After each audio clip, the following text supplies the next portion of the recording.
सबको मसीह के नाम में जय मसीह की। मैं तेजेश्वर देवांगन आप सभी का इस वीडियो में स्वागत करता हूं। ये वीडियो उन हरेक लोगों के लिए है जो परमेश्वर के वचन को जानना, सुनना और सीखना चाहते हैं। आज की इस वीडियो में हम मत्ती रचित सुसमाचार उसका 4 अध्याय का 18 वचन से लेकर 22 वचन तक अध्ययन करेंगे, जिसमें हम देखेंगे कि प्रभु यीशु मसीह अपने प्रथम चेलों को किस रीति से बुलाया। तो चलिए वचन में चलते हैं। 18 वचन में लिखा है, गलील के झील के किनारे फिरते हुए उसने 2 भाइयों अर्थात शमौन को, जो पतरस कहलाता है, और उसके भाई अंद्रियास को झील में जाल डालते देखा, क्योंकि वे मछुए थे। तो जैसा कि हमने पिछले वीडियो में देखा था कि प्रभु यीशु मसीह जो है नासरत नगर को छोड़कर कफरनहूम नगर में आते हैं। और कफरनहूम कहाँ पर था? एक झील के किनारे में था, और उस झील का नाम था गलील का झील। तो जब प्रभु यीशु मसीह उस गलील के झील के किनारे जब टहल रहा था, तब उसने क्या देखा कि 2 भाई, जिनका नाम यहाँ पर दिया गया है शमौन, जो पतरस कहलाता है, और दूसरा उसका भाई अंद्रियास। तो जब इन 2 मनुष्यों को प्रभु यीशु मसीह ने उस झील के किनारे मछली को पकड़ते हुए, मतलब जाल डालते हुए जब प्रभु यीशु मसीह ने उन्हें देखा, तो उन्हें क्या कहा? 19 वचन में यीशु ने उनसे कहा, मेरे पीछे चले आओ तो मैं तुमको मनुष्यों के पकड़ने वाले बनाऊंगा। तो यहाँ पर प्रभु यीशु मसीह क्या करते हैं? उनको बुलाते हैं ना, अपने कार्य के लिए जो है प्रभु यीशु मसीह उनको बुलाते हैं। और क्यों बुलाते हैं? ताकि प्रभु यीशु मसीह उनको मनुष्यों के पकड़ने वाले बना सके।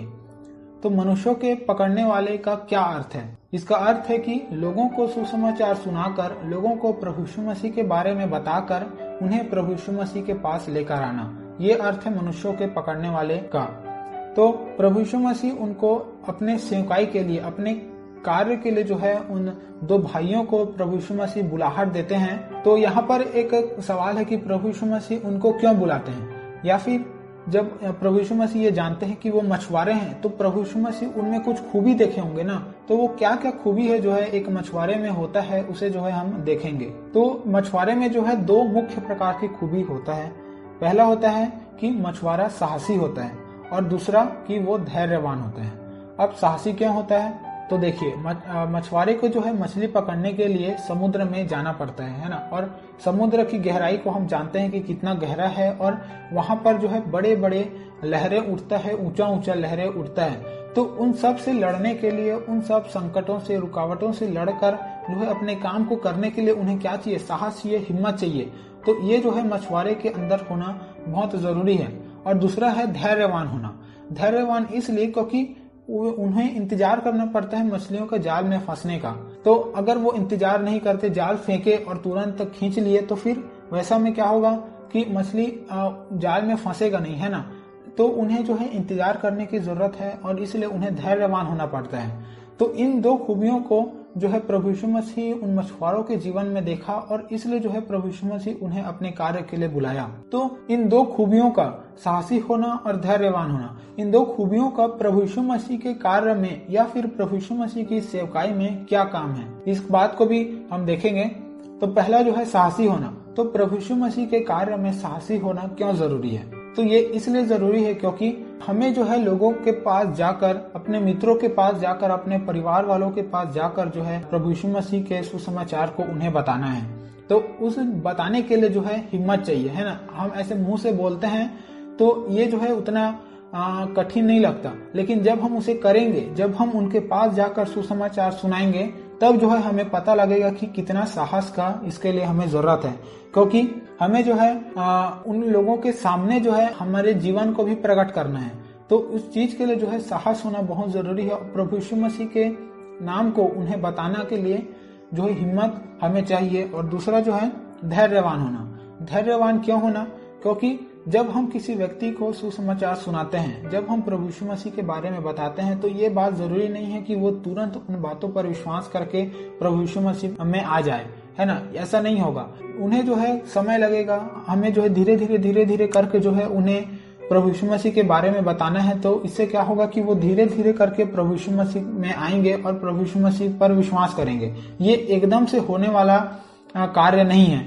तो उस चीज के लिए जो है हमें धैर्य रखना जरूरी है। यदि हम ये सोचकर जाएंगे कि मैं आज सुसमाचार बताऊंगा और वो तुरंत जो है उस सुसमाचार पर विश्वास करके अब मेरी बातों को मानकर जो है प्रभु यीशु मसीह के पीछे हो लेगा, तो ऐसा नहीं होगा, है ना। हमें धैर्य रखना है, हमें धीरे धीरे जो है कार्य को आगे बढ़ाना है, जिससे जो है वो व्यक्ति अच्छे से जो है प्रभु यीशु मसीह को सही रीति से जान सके। तो ये दो खूबी जो है जो मछुआरे में और प्रभु यीशु मसीह के सेवकों में होना जरूरी है, वो है साहसी होना और धैर्यवान होना। हम आगे 20 वचन में जाएंगे। वे तुरंत जालों को छोड़कर उसके पीछे हो लिए। अब देखिए यहाँ पर जैसे ही प्रभु यीशु मसीह ने उन दो भाइयों को, पतरस को और अंद्रियास को जब प्रभु यीशु मसीह बुलाया तो उन्होंने क्या किया, तुरंत जो है प्रभु यीशु मसीह की बात को मानकर उसके पीछे हो लिए। और सिर्फ उसके पीछे हो ही नहीं लिए, लेकिन यहाँ पर क्या लिखे, तुरंत जालों को छोड़कर मतलब अपने काम को छोड़कर, और अपने काम को छोड़कर मतलब अपने रोजी रोटी को छोड़कर जो है वो प्रभु यीशु मसीह के पीछे हो लिए। तो जब मैं इस वचन का अध्ययन कर रहा था तो मेरे दिमाग में एक सवाल आया कि क्या वो तुरंत ही मतलब बिना किसी सवाल जवाब के प्रभु यीशु मसीह के पीछे हो लिए होंगे? क्योंकि यदि आज के समय में हम देखें तो यदि मुझे कोई ऐसा व्यक्ति बोले जिसको मैं जानता नहीं हूं, अगर वो मुझे बोले कि अपने काम छोड़कर, जो भी तू कर रहे हो उसको छोड़कर मेरे पीछे हो ले, तो मैं जो है वहां पर सोचूंगा, है ना, क्योंकि मैं उसको ना जानता नहीं हूं, ना उसके काम को नहीं जानता, तो उसके पीछे होना इतना आसान काम नहीं है ना। लेकिन यहाँ पर क्या लिखा है कि वो तुरंत प्रभु यीशु मसीह के पीछे हो लिए। तो यहाँ पर मैं जो है ढूंढ रहा था कि क्या वो तुरंत ही प्रभु यीशु मसीह के पीछे हो लिए होंगे। तो उसके लिए जो है मुझे दो कारण मिला कि वो दो कारण क्या हो सकते हैं कि वो तुरंत प्रभु यीशु मसीह के पीछे हो लिए। तो उन दो कारण को हम देखेंगे। तो पहला कारण है कि वे प्रभु यीशु मसीह को जानते थे या फिर उसके कार्य को जानते थे, है ना। यदि हम यूहन्ना उसका पहला अध्याय उसका 35, 36 और 40 वचन को पढ़ेंगे तो वहां पर हम पाते हैं कि पतरस और अंद्रियास ये दोनों जो है प्रभु यीशु मसीह से पहले मिल चुके थे। एक बार हम उस वचन को पढ़ लेंगे। जैसा कि यहाँ पर लिखा है, दूसरे दिन फिर यूहन्ना और उसके चेलों में से 2 जन खड़े हुए थे और उसने यीशु पर जो जा रहा था दृष्टि करके कहा, देखो यह परमेश्वर का मेमना है। तो यहाँ पर जो है यूहन्ना बपतिस्मा देने वाले के पीछे जो है ये अंद्रियास जो कि पतरस का भाई था, वो यूहन्ना बपतिस्मा देने वाले का चेला था पहले। तो जब यूहन्ना ने प्रभु यीशु मसीह को देखा तो उसने जो है 2 चेलों को, अपने में से 2 चेलों को, जिसमें तो एक जो है अंद्रियास ही था। अगर हम 40 वचन को पढ़ेंगे तो वहां पर लिखा है, उन दोनों में से जो यूहन्ना की बात सुनकर यीशु के पीछे हो लिए थे, एक तो शमौन पतरस का भाई अंद्रियास था, है ना। तो यहाँ पर ये बात कंफर्म है कि एक जो चेला था वो था अंद्रियास, लेकिन दूसरे का नाम नहीं दिया गया है। तो हो सकता है वो पतरस रहा हो। तो एक तो अंद्रियास था। तो यूहन्ना जो है अपने 2 चेलों को प्रभु यीशु मसीह से मिलाता है या फिर प्रभु यीशु मसीह के बारे में उन्हें बताता है कि देखो ये परमेश्वर का मेमना है। तो जब प्रभु यीशु मसीह उन 2 भाइयों को अपने कार्य के लिए बुलाया तो अंद्रियास और पतरस जो है प्रभु यीशु मसीह को पहचान गए, क्योंकि वे उससे पहले मिल चुके थे। और दूसरा बात यह है कि वे जो है प्रभु यीशु मसीह के कार्य को जानते थे, इसलिए जो है वो तुरंत जालों को छोड़कर प्रभु यीशु मसीह के पीछे हो लिए। और दूसरा जो कारण है वो है उन्होंने यीशु की बुलाहट को पहचाना, है ना। उन्होंने प्रभु यीशु मसीह की बुलाहट को पहचाना और अपने आप को प्रभु यीशु मसीह के कार्य के लिए समर्पित किया। तो प्रभु यीशु मसीह का जो है बुलाहट को पहचानना बहुत जरूरी है ना। पतरस और अंद्रियास ने प्रभु यीशु मसीह के बुलाहट को पहचाना। उन्होंने जान लिया कि हमें कौन बुला रहा है, उन्होंने समझा कि हमें क्यों बुलाया जा रहा है ना। इस बुलाहट को पहचान कर पतरस और अंद्रियास अपने जीवन को प्रभु यीशु मसीह के कार्य के लिए सौंपा। उन्होंने अपने हृदय को कठोर नहीं किया, है ना। हम दूसरे वचन में भी पढ़ते हैं कि जब प्रभु यीशु मसीह कुछ लोगों को बुलाते हैं तो उन लोग जो है बहाना मारते हैं कि पहले मैं अपने पिता को गाड़ दूं या फिर अपने परिवार वालों से मैं इजाजत ले लूं, फिर उसके बाद तेरे पीछे होऊंगा। ऐसा इन्होंने नहीं किया, है ना। उन्होंने क्या किया, अपने हृदय को, अपने मन को परमेश्वर को सौंपा, अपने जीवन को समर्पित किया और प्रभु यीशु मसीह के काम को करने के लिए तैयार हुए और उसके पीछे हो लिए। तो बुलाहट का क्या अर्थ होता है इसे हम देखेंगे। तो बुलाहट का अर्थ होता है बुलाना या फिर समन करना, है ना। लेकिन जब प्रभु यीशु मसीह हमें बुलाता है तो वो हमें क्यों बुलाता है? प्रभु यीशु मसीह हमें अपने कार्य के लिए बुलाता है या फिर अपने सुसमाचार का प्रचार के लिए प्रभु यीशु मसीह बुलाहट देता है। तो प्रभु यीशु मसीह हमें किन किन तरीकों से बुला सकता है, उसमें जो है सबसे पहला तो हम मत्ती उसका 28 का 19 वचन में पढ़ेंगे, इसलिए तुम जाकर सब जातियों के लोगों को चेला बनाओ और उन्हें पिता और पुत्र और पवित्र आत्मा के नाम से बपतिस्मा दो। तो यहाँ पर हम देख सकते हैं कि एक रीति से बुलाहट हर एक मनुष्यों के लिए, जो भी प्रभु यीशु मसीह को अपना उद्धारकर्ता ग्रहण किया है, उन हर एक लोगों के लिए प्रभु यीशु मसीह उन्हें बुलाता है और उन्हें अपने कार्य के लिए जो है भेजता है ना। लेकिन अगर उससे हटकर हम और भी कुछ तरीकों को देखेंगे कि और किन किन तरीकों से जो है प्रभु यीशु मसीह हमें अपने सेवा कार्य के लिए बुला सकते हैं, या फिर प्रभु यीशु मसीह हमें बुला रहे इस बात को हम किस रीति से पहचान सकते हैं। तो पहला पॉइंट देखेंगे कि प्रभु यीशु मसीह हमें बाइबल के किसी एक विशेष वचन की ओर केंद्रित कर जो है हमें अपने सेवकाई के लिए बुला सकते हैं। बहुत से ऐसे पास्टर हैं या फिर परमेश्वर के सेवक है जो किसी एक वचन से जो है इंस्पायर होकर वो परमेश्वर की सेवा के लिए, प्रभु यीशु मसीह के सुसमाचार प्रचार के लिए जो है अपने जीवन को उन्होंने सौंपा है ना। तो ये एक तरीका हो सकता है कि बाइबल के किसी एक वचन के द्वारा जो है प्रभु यीशु मसीह लोगों को अपने कार्य के लिए बुलाता है। दूसरा देखेंगे वरदानों का एहसास दिलाकर। हम सब ये विश्वास करते हैं कि हर एक मनुष्य के पास कोई ना कोई वरदान या फिर कोई ना कोई गिफ्ट है ना। तो जब प्रभु यीशु मसीह हमें उन वरदानों को दिया है तो वो क्यों दिया है? ताकि हम उन वरदानों के द्वारा, उन गिफ्ट के द्वारा जो है प्रभु यीशु मसीह के नाम का प्रचार करें या फिर परमेश्वर का कार्य को आगे बढ़ाएं। तो उन सब वरदानों का एहसास दिलाकर, हो सकता है किसी के पास चंगाई का वरदान हो, है ना, किसी के पास भविष्यवाणी करने का वरदान हो, तो इन सब अलग अलग वरदानों का एहसास दिलाकर जो है प्रभु यीशु मसीह हमें अपने सेवकाई के लिए बुला सकता है। तीसरा जो कारण है वो है उन्हें स्वप्न दर्शन देकर। लोगों को जो है स्वप्न दर्शन देकर जो है प्रभु यीशु मसीह अपने कार्य में बुलाता है। और चौथा देखेंगे किसी दूसरे व्यक्ति के द्वारा ये एहसास दिलाकर कि उन्हें जो है परमेश्वर के कार्य में जाना चाहिए या फिर परमेश्वर के सेवकाई में जाना चाहिए।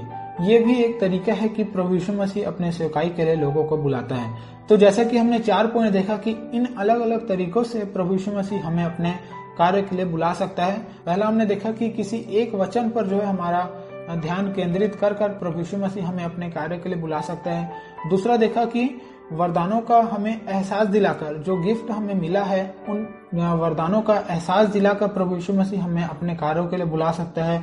दूसरा है कि स्वप्न दर्शन में बातें कर अपने कार्यों के लिए प्रभु यीशु मसीह हमें बुला सकता है। और चौथा देखे कि दूसरे व्यक्तियों के द्वारा जो है हमारे जीवन में ऐसा बताकर कि हमें प्रभु यीशु मसीह के कार्य के लिए जाना चाहिए। इन तरीकों से जो है प्रभु यीशु मसीह अपने सेवकाई के लिए हमें जो है या फिर किसी एक मनुष्य को जो है वो बुला सकता है। लेकिन अगर आप ऐसा महसूस नहीं किए हैं या फिर अभी तक जो है आप जो वरदान आपके पास है उसका आपको एहसास नहीं है, या फिर इन सब चिन्हों को जो है आपने अगर अपने जीवन में नहीं देखा है, तो फिर भी आपके पास बुलाहट है। क्योंकि सबसे पहला पॉइंट हमने देखा कि प्रभु यीशु मसीह हर एक को बुलाता है और हर एक के लिए जो है ये आज्ञा देता है कि प्रभु यीशु मसीह के सुसमाचार का प्रचार करें, जैसा कि हमने 19 वचन में पढ़ा है ना। तो बुलाहट हर एक मनुष्यों के लिए है। हम मत्ती उसका 4 अध्याय में आ जाएंगे वापस। यहाँ 21 वचन में लिखा है, वहां से आगे बढ़कर यीशु ने और 2 भाइयों अर्थात जब्दी के पुत्र याकूब और उसके भाई यूहन्ना को देखा। वे अपने पिता जब्दी के साथ नाव पर अपने जालों को सुधार रहे थे। उसने उन्हें भी बुलाया। तो यहाँ पर हम क्या देखते हैं कि प्रभु यीशु मसीह जब थोड़ा और आगे बढ़ा है ना, तो उसने क्या देखा कि और 2 भाइयों को, जिनका नाम था याकूब और उसका भाई यूहन्ना, इन 2 भाइयों को और उसने देखा। और उनका भी काम क्या था? उनका भी काम था कि वे मछली पकड़ते थे और वे अभी इस समय क्या कर रहे थे कि वे अपने पिता जब्दी के साथ नाव पर जालों को सुधार रहे थे।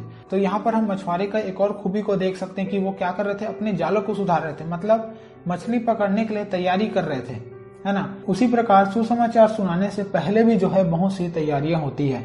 और वो तैयारी हम किस रीति से करते हैं? वो तैयारी हम प्रार्थना के द्वारा करते हैं, प्रार्थना करते हैं और जिस व्यक्ति को हम सुसमाचार सुनाने वाले हैं उनको जो है परमेश्वर के हाथों में सौंपते हैं। हम अपने जीवन को परमेश्वर के हाथों में सौंप कर जो है पूरे तैयारी के साथ जो है कि हम किस रीति से उसे बताएंगे, इन सब चीजों का जो है तैयारी होता है पहले। उसके बाद जो है हम किसी को सुसमाचार सुना सकते हैं, है ना। तो ये 3 खूबी जो है मछुआरे के जीवन में देख सकते हैं। पहला साहसी होना, दूसरा धैर्यवान होना और तीसरा पहले से तैयार होना। तो प्रभु यीशु मसीह जब और आगे बढ़ा तो उसने उन 2 भाइयों को देखा और प्रभु यीशु मसीह क्या किया?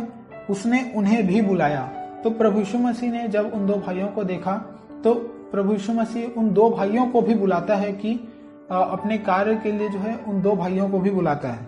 तो 22 वचन में हम देखेंगे, वे तुरंत नाव और अपने पिता को छोड़कर उसके पीछे हो लिए। अब यहाँ पर ये 2 भाई 2 चीजों को छोड़ रहे हैं ना। पहला है कि अपने नाव को, दूसरा अपने पिता को। तो अपने नाव को छोड़ने का अर्थ है कि वे जो काम कर रहे हैं, अगर वो परमेश्वर की सेवकाई में, सुसमाचार प्रचार में यदि वो रुकावट बनता है तो उस काम को छोड़कर, ऐसा नहीं है कि प्रभु यीशु मसीह के सेवकाई में आने के लिए हम जो कार्य करें उसको छोड़ना जरूरी है ना, लेकिन अगर वो प्रभु यीशु मसीह के सेवकाई में, सुसमाचार प्रचार में रुकावट बन रहा है वो काम, तो ये अच्छा है कि हम उसे छोड़ दे, जैसा कि इन दो भाइयों ने छोड़ा। और दूसरा यहाँ पर क्या लिखे कि अपने पिता को छोड़कर उसके पीछे हो लिया। अपने पिता को छोड़ा। पिता को छोड़ने का यहाँ पर अर्थ हम समझ सकते हैं कि पूर्वजों के रीति रिवाज को, जो वो सदियों से जो है चलता आ रहा है, उनको छोड़कर, पिता को छोड़कर, मतलब ऐसा नहीं कि अपने परिवार को छोड़कर जो है आप प्रभु यीशु मसीह के सेवकाई में अकेले निकल गए, ऐसा नहीं है ना, सबको साथ लेकर हमें चलना है। तो लेकिन यहाँ पर हम पिता को छोड़ने का अर्थ इससे समझ सकते हैं कि पूर्वजों के रीति रिवाज को छोड़कर जो है अपने जीवन को प्रभु यीशु मसीह पर समर्पित करते हुए आगे बढ़ना।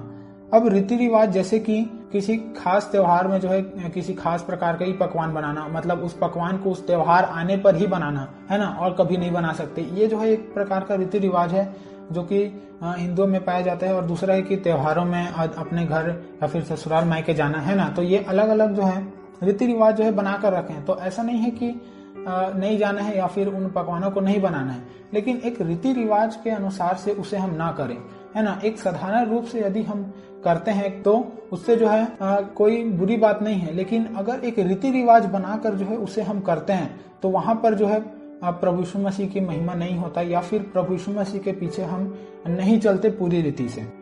तो मैं आशा करता हूं कि वीडियो आपके लिए लाभदायक रहा होगा और आपको इससे कुछ जानने सीखने को मिला है। यदि आपको मिला है तो इस वीडियो को आप लाइक करें और भी लोगों के साथ जो है शेयर करें, चैनल को सब्सक्राइब करें और बेल आइकन को ऑल में कर लें ताकि आगे आने वाली वीडियोस का नोटिफिकेशन आपको मिल सके। और मिलते हैं फिर अगले वीडियो में। सबको एक बार फिर से जय मसीह की।